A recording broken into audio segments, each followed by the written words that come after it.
O Commissioner ang Secretary Ketenat Penroy Sol lapan mi ya ke kerwa balapan syai ba ke Urban Affairs Department rengkat ke bawah distrik is kasihus lapan kendri aya ke Nongdie Madan nakatan pulu batna jirut sibenta jog Meghalaya Street Vendor Protection of Livelihood and Regulation of Street Vending Scheme ajal pula. Kanik senjam bak Sorkar ke sim kamdai baka be ya ke Nongdie Madan handai ke Jaka ke Kham Biang ya gitu ke bala itu. Inong ni Madan na jirut OB Shopping Mall, Hadu Petrol Pump, MTC Complex, lapan kendria si parking lot Persya ke SPI berhajan matri mandil pulu.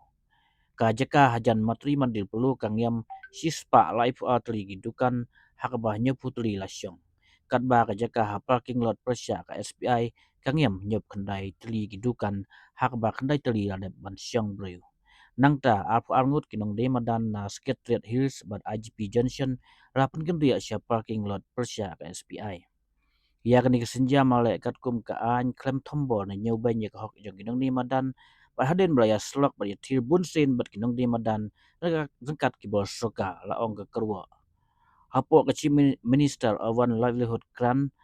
Kasoka ai senyang ro ma apo hajar sya barok inong de Madan gibra itu udah kasoka ni gibadon ke certificate of bending hak bala ai sipo hajar sisen ai bar hajar man ubenai hadu san banai kenti kidon rupusan ngut gibra yo